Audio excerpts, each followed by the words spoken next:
KGF वाली बहू। निर्मला जी के बेटे सुमित की शादी नव्या के साथ हो गई और निर्मला जी बहुत खुश थी क्योंकि बहू रानी दिखने में बहुत खूबसूरत थी और नेचर भी अच्छा था। निर्मला जी का बहुत अच्छे से ख्याल रखती थी, कभी किसी से झगड़ा नहीं करती थी। लेकिन निर्मला जी की बहू में कुछ तो अनोखा था और वो ये था कि केजीएफ मूवी देखने के बाद केजीएफ मूवी के हीरो की बहुत बड़ी फ़ैन बन गई थी और बस हर वक्त उसे ही कॉपी करने की कोशिश करती रहती। बस एक यही आदत की वजह से निर्मला जी को कभी कभी उस पर गुस्सा आ जाता। बाकी सब कुछ ठीक था।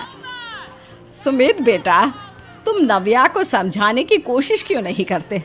अरे बार बार केजीएफ के हीरो की तरह भेस बदल कर घूमती रहती है कॉलोनी में। सब देख देख कर हंसते हैं। क्या करूं मम्मी, मैंने उसे कई बार कहा कि बहू हो, बहू की तरह रहा करो, लेकिन उसके सर पर तो केजीएफ का भूत सवार है, किसी की सुनती ही नहीं। ठीक है बेटा, तो ऑफिस जा, मैं एक बार और उससे बात करने की कोशिश करती हूँ। थोड़ी देर के बाद नव्या अपने कमरे से निकलकर बाहर आती है।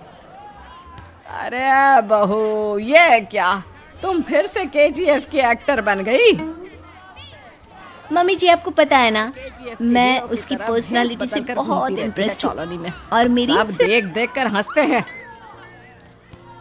क्या करूं मम्मी, मैंने उसे कई बार कहा कि बहू हो, बहू की तरह रहा करो, लेकिन उसके सर पर तो केजीएफ का भूत सवार है, किसी की सुनती ही नहीं। ठीक है बेटा, तो ऑफिस जा, मैं एक बार और उससे बात करने की कोशिश करती हूँ। थोड़ी देर के बाद नव्या अपने कमरे से निकलकर बाहर आती है। अरे बहू, ये क्या, तुम फिर से केजीएफ की एक्टर बन गई? मम्मी जी, आपको पता है ना, मैं उसकी पर्सनालिटी से बहुत इम्प्रेस्ड हूँ और मेरी फेवरेट मूवी है ये। जानती हैं, मैंने तो सारे डायलॉग्स भी रट कर रख लिए हैं। अरे बेटा, लेकिन थोड़ा बहुत समाज की भी तो परवाह करनी पड़ती है ना। तुम इस तरह घूमती हो, सब लोग क्या सोचते होंगे, थोड़ा तो डरा करो। मम्मी जी, डर होना चाहिए और दिल में होना चाहिए, वो अपन के नहीं, सामने वाले के दिल में होना चाहिए। अरे यार, तुम फिर से केजीएफ के डायलॉग मारने लगी। आपके लिए अरे पता नहीं कब समझोगी। उसके बाद आपकी सारी टेंशन रफू चक्कर हो जाएगी। कुछ दिनों के बाद। नव्या, नव्या कहाँ हो तुम? मैं यहाँ हूँ। अरे क्यों इस तरह केजीएफ का हीरो बनकर घूम रही हो? कभी तो मेरी बीवी बनकर रह लिया करो। छोड़ो ना सुमित। अच्छा बताओ, मुझे आवाज़ किस लिए दे रहे थे? क्या बताऊँ यार, मेरे बॉस ने मुझे इतना काम दे दिया ना, पूरी तरह से परेशान हो गया। ऐसा लगता है ऑफिस नहीं, युद्ध पर जाता हूँ। अरे बेटा, परेशान क्यों होता है? ला, मैं तेरा सर दबा देती हूँ, दुखी मत हो, काम तो सबको करना ही पड़ता है। लेकिन मम्मी, ऑफिस में आजकल बहुत काम रहता है, थक जाता हूँ मैं। जानता है बेटा, जब तू छोटा था ना, तो मैं ऑफिस और तुझे संभालने का सारा काम करती थी, तब मुझे भी ऐसा ही लगता था। लेकिन कुछ दिनों के बाद सब ठीक हो जाएगा बेटा। सही कह रही है मम्मी जी, तुम अपने आप को ऑफिस में काम करने की वजह से योद्धा समझते हो, लेकिन जानते हो, इस दुनिया में सबसे बड़ा योद्धा एक माँ होती है।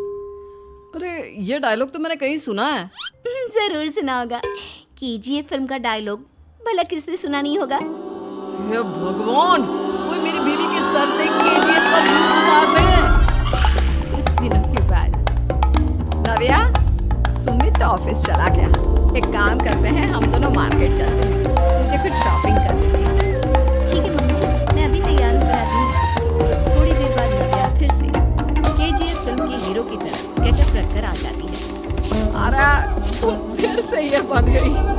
चलिए ना मम्मी जी, आप जानती है ना, मुझे ऐसे रहना बहुत पसंद है। अरे निर्मला, ये तुम किसे साथ में लेकर घूम रही हो? लगता है फिल्म का हीरो निकलकर तुम्हारे साथ आ गया है। मेरी बहन, क्या बताऊं, ये फिल्म का हीरो नहीं है। अच्छा, ये तुम्हारा बेटा होगा, बहुत दिनों से देखा नहीं ना, इसलिए पहचान नहीं पाई है। अरे नहीं नहीं, मेरी पूरी बात तो सुनो, ये मेरी बहू है नव्या। लेकिन दिखने में तो ये बिल्कुल केजीएफ के एक्टर की तरह नजर आ रही है। हाँ, वो क्या है ना, इसे इसी तरह रहना पसंद है। क्या बात है, तो